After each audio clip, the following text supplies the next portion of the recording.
Ito po ang resibo ng hagupit ng Bagyong Carina na kalaunay idineklara na po bilang isang super typhoon. Dahil sa walang humpay na pagulan, maraming lugar po kabilang na ang Metro Manila ang lumubog sa baha. Sa Cainta, Rizal, lubog pa rin ang mga kalsada isang araw matapos ang matinding pag-ulan.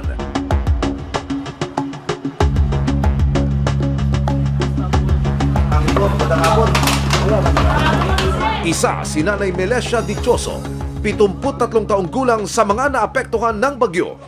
So, anong oras nyo napansin na, teka muna, ang bilis yata ng pag-akit ng tubig? Ang bilis nga po. Mabilis ho? Mabilis ho. Anong oras? Talagang mabilis ang agos. Gaano kayo natakot dito ho sa biglang pag-akat ng tubig? Siyempre takot na takot ho ako kasi may sakit nga yung mister ko. Ay, nung malapit na, sabi ko, iakyat na natin si tatay kasi paano na kung andyan na yung tubig, nilulutang kami, paano kami? Kasi yung ibang gamit, okay lang. Eh ako dyan, pwede nang kahit masira yan, okay lang. Sa pakikipag-usap ng resibo kay Nanay Melessia, hindi nito napigilang maiyak dahil sa pag-alala sa asawa. Kami ho'y makikibala lang, ano ho? Pwede ba kayo makamusta? Ano ho? Kamusta ho kayo ngayon? Ito. Medyo mahirap lang lagay natin, wala kuryente pati, no ho? Oo. Ano daw mensahe mo kay Daddy? Talaga naman kitang-kita ho namin yung pagmamahal niyo sa kanya. Andyan ho siya. Sabi ko nga, magpagaling siya kasi ang hirap. Siyempre, yung gamot, yung ano niya, hindi mo basta mabuhat-buhat, mabigat. Eh, siyempre, may edad na rin ako. 73 na ako. Siya 70. Opo. Ano ang mensahe niyo sa kanya? Naku, tutuan-tuwa ako at narito kayo sa tabi niya ngayon. Oho, Daddy, sabihin si Mami. Oho, Mami. Gano'n siyempre, mahal natin yung isa't isa, oh. Narinig mo, Day? Daddy, narinig mo? Mahal na mahal ka raw ni Mami. Ano ho?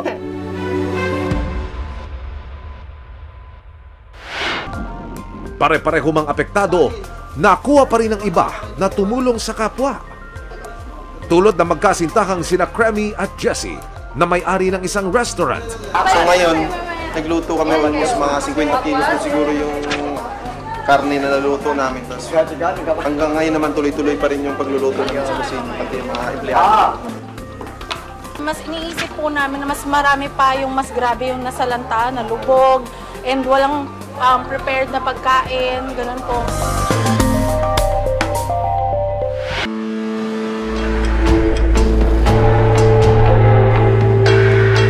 Sa pag-iikot ng resibo, isang araw matapos manalasa ang habagat at Bagyong Carina, tumambad ang putik at sira-sirang bahay. Tulad na lang sa Barangay Tatalon, Quezon City.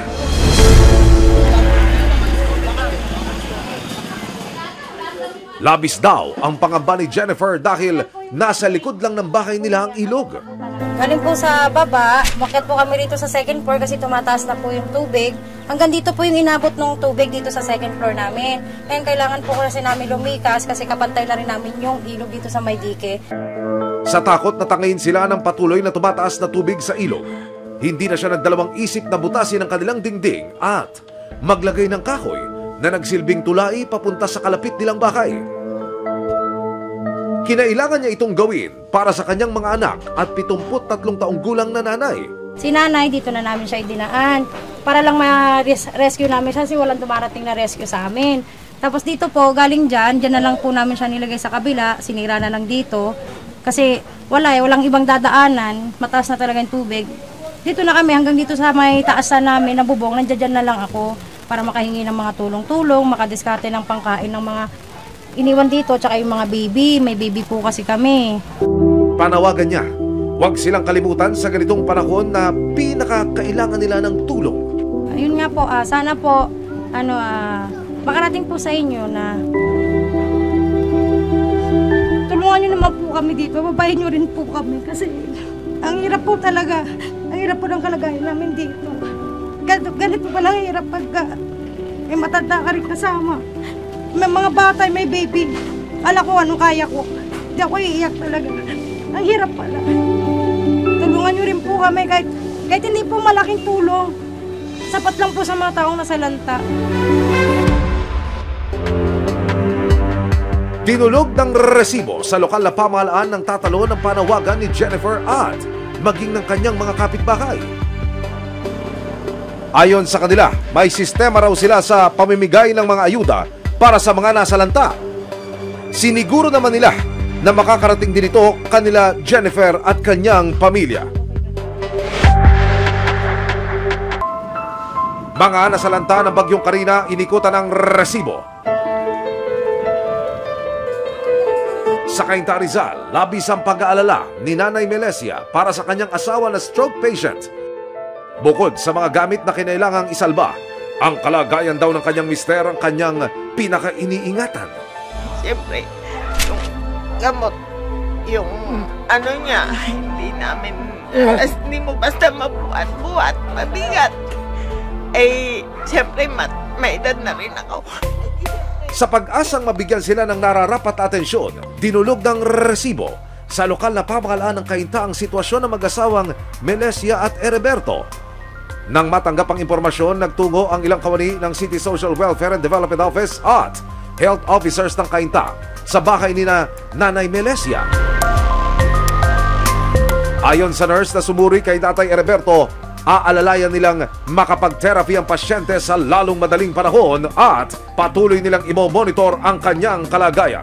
Okay naman po siya, yung blood sounds naman niya okay, yung BP niya naman okay.